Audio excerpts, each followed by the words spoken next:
مولانا عطا اللہ صاحب سے میں ایک بات پوچھنا چاہتا ہوں. مولانا عطا اللہ صاحب آپ سن رہے ہیں ہمیں؟ جی جی دیکھیں نوجوانوں کو کوئی نہ کوئی آئیڈیل چاہیے ہوتا ہے. حکمران جیسے کرتے ہیں اس کے کارکن نیچے عوام ویسے ہی کرنے لگتے ہیں.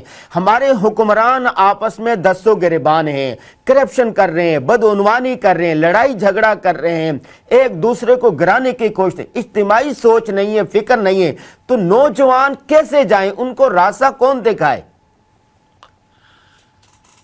یہ بات آپ کی بالکل ٹھیک ہے کہ جو حکمران کرتے ہیں اور یا جو قوم کے اندر بڑے لوگ ہوتے ہیں، سرمایہ دار لوگ ہوتے ہیں، دنیاوی اعتبار سے بڑے لوگ ہوتے ہیں، تو عوام بھی ان کی اتباع کرتی ہے. اور یہ صرف پاکستان میں ہی نہیں، یہ ہر جگہ ہوتا ہے. اب سوال یہ ہے کہ جی ہمارے یہاں نوجوان بگڑ رہے ہیں. آپ نے یہ پہلے بھی علماء کرام سے سوالات کیے ہیں اور مجھ سے بھی یہی سوال آپ کر رہے ہیں.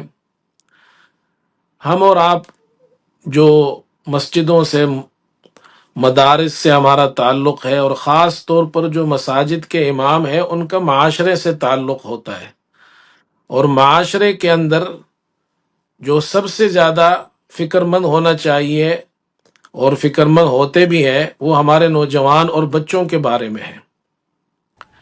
جی جہاں تک تعلق ہے حکمرانوں کا، تو عمر ابن عبدالعزیز رحمۃ اللہ علیہ کا زمانہ جب آیا تو ان سے پہلے بھی حکمران تھے، لیکن عمر ابن عبدالعزیز سے پہلے جو تھے ان کے اندر وہ کوالٹیز نہیں تھی جو عمر ابن عبدالعزیز رحمۃ اللہ علیہ کے اندر تھی.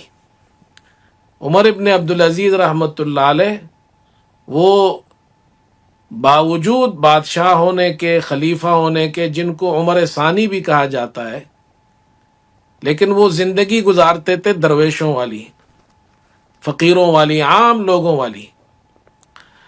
اور یہاں تک کہ جب ان کا انتقال ہوا باوجود بادشاہ ہونے کے، تو چند درہم ان کے میراث میں رہ گئے تھے، جو ان کے کفن دفن میں، اور چند درہم ان کے بچوں کو میراث میں ملے. لیکن اس کے باوجود جب بھی دنیا کے اندر اسلامی تاریخ میں عدالت کا ذکر ہوتا ہے تو حضرت عمر رضی اللہ عنہ کا ہوتا ہے، عمر ابن خطاب کا، اور اس کے بعد پھر عمر ابن عبدالعزیز رحمۃ اللہ علیہ کا ذکر ہوتا ہے. اس کی وجہ یہ ہے کہ ان لوگوں نے پوری دنیا پر حکومتیں کی، لیکن زندگی گزاری ایک عام انسان کی طرح. اپنے اندر اچھے صفات تھے، ان کے اندر اچھی باتیں تھیں، ان کے اندر خلق خدا سے محبت تھی، ان کے اندر غریبوں کا خیال رکھتے تھے. تو اس وجہ سے وہ معاشرے کے اندر بھی وہی چیزیں آتی تھی. چنانچہ علماء نے لکھا ہے کہ جب عمر ابن عبدالعزیز رحمۃ اللہ علیہ سے پہلے جو بادشاہ تھے، تو ان کے ادوار کے اندر عوام کے اندر شوق ہوتا تھا ہم بڑے گھر بنائیں، ہمارے بڑی بڑی بلڈنگیں ہوں، ہمارے بڑے بڑے گھر ہوں، ہمارے پاس اچھی سواریاں ہوں، ہمارے پاس اچھے لباس ہو. اور جب عمر ابن عبدالعزیز رحمۃ اللہ علیہ کا زمانہ آیا تو عوام کا شوق بدل گیا. اب وہ کوشش کرتے تھے کہ جی ہم دین کے کام کریں، علم حاصل کریں، قرآن کا علم حاصل کریں، حدیث کا علم حاصل کریں، ہم مسجدوں میں جائیں، خلق خدا کی مدد کریں، اپنے اخلاق اچھے کریں.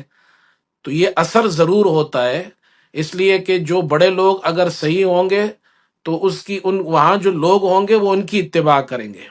اس لیے ہمیں جہاں علماء کرام ہے، ان کو وہ جب ہم نوجوانوں پر فکر میں محنت کرتے ہیں تو وہاں پر ہمیں یہ بھی مد نظر رکھنا چاہیے، جیسے آپ نے کہا کہ جی بھائی، جیسے ہمارے یہاں بڑے بڑے تاریخ میں آپ دیکھیں کہ جو بھی حکمران تھے جب ان سے کوئی غلطی ہوتی تھی تو علماء کرام ان کے پاس جا کر ان کی اصلاح کرتے تھے. تو ہمیں اس کی بھی فکر کرنی چاہیے. ہمارے معاشرے میں اگر کوئی بڑا فرد ہے، کوئی بڑا آدمی ہے، کوئی بڑا وزیر ہے، کوئی سرمایہ دار ہے، معاشرے کے اندر اگر وہ کوئی ایسا کام کر رہا ہے جس سے معاشرے کو نقصان ہو رہا ہے، اخلاقی طور پر ہو رہا ہے، کسی بھی طور پر ہو رہا ہے، تو یہ علماء کرام کی ذمہ داریوں میں سے ایک ذمہ داری یہ ہے کہ وہ ان کے پاس جائے، ان کی اصلاح کرے. ایسے تو بہت سے واقعات ہیں، تاریخ اسلام بھری پڑی ہے کہ ہمارے بزرگوں نے، ہمارے اسلاف نے وقتاً فوقتاً علماء بادشاہ کے سامنے جا کر ان کو حق کی بات کی۔ مجدد الفسانی رحمۃ اللہ علیہ کے بارے میں کیا ہم نہیں جانتے ہیں کہ مجدد الفسانی رحمۃ اللہ علیہ وہ تھے جنہوں نے صرف عوام کی اصلاح نہیں کی، جنہوں نے صرف غریبوں کی اصلاح نہیں کی، جنہوں نے مسجد میں صرف نمازیں نہیں پڑھائی، جنہوں نے مسجد کے اندر بیٹھ کر صرف قرآن کا درس نہیں دیا، یہ بھی بہت بڑے بڑے کام ہیں۔ لیکن مجدد الفسانی وہ تھا جو بادشاہ نے اس وقت جو غلط نظام رائج کیا ہوا تھا اور اسلامی جو احکامات تھے ان احکامات کی صریح خلاف ورزی ہو رہی تھی، اللہ کے دین اور اسلام کو بگاڑا جا رہا تھا، تو مجدد الفسانی رحمۃ اللہ علیہ کھڑے ہوئے اور بادشاہ کے سامنے جھکنے سے انکار کیا، ان کے دربار میں پہنچے۔ بھائی جتنا میں کر سکتا ہوں، جتنا آپ کر رہے ہیں، یہاں بیٹھ کر آپ ایک آواز بلند کر رہے ہیں، جتنے یہاں بیٹھ کر آپ فکر کر رہے ہیں، اس بات کو اگر ہر ایک شخص یہ سمجھے کہ یہ میری ذمہ داری ہے کہ میں کسی بھی طریقے سے جا کر اصلاح کی بات، جتنی میری طاقت ہے، جتنی میری وسعت ہے، اگر میں زبان سے بول سکتا ہوں تو زبان سے بولوں، اگر میں لکھ سکتا ہوں تو لکھ کر بولوں، اگر آپ چینل کے ذریعے پروگرام کر رہے ہیں تو اس میں اچھے پیغامات دیں، کچھ نہ کچھ تو ہم سب کر سکتے ہیں اپنے اپنے جگہوں میں بیٹھ کر۔ اگر ہر شخص یہی سوچے گا کہ جی مجھے کیا کرنا ہے، جی اس سے تو اس طرح تو کوئی کام بھی نہیں ہوگا دنیا کے اندر، انقلاب، تبدیلی، اصلاح کیسے ہوگی؟ اصلاح کے لیے تو کسی نہ کسی کو تو اٹھنا پڑے گا۔ تو یہ الحمدللہ یہ نہیں ہے کہ کوئی کر نہیں رہا ہے، الحمدللہ لوگ کر رہے ہیں، اپنی اپنی سطح پر سب کر رہے ہیں، لیکن اس کا طریقہ یہی ہے کہ ہم اس کام کو بھی، اس کو بھی مد نظر رکھیں۔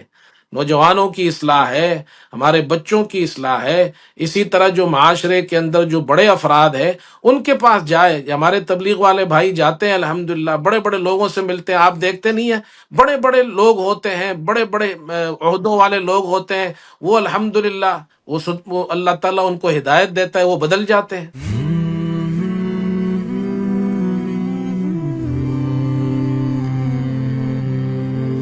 رمضان المبارک کی پر نور ساعتوں میں دیکھیے درسقرآن.com کے یوٹیوب اور فیس بک پر ہلال رمضان، سوشل میڈیا پر سب سے قدیم اور سب سے ریلائبل برانڈ www.درسقرآن.com۔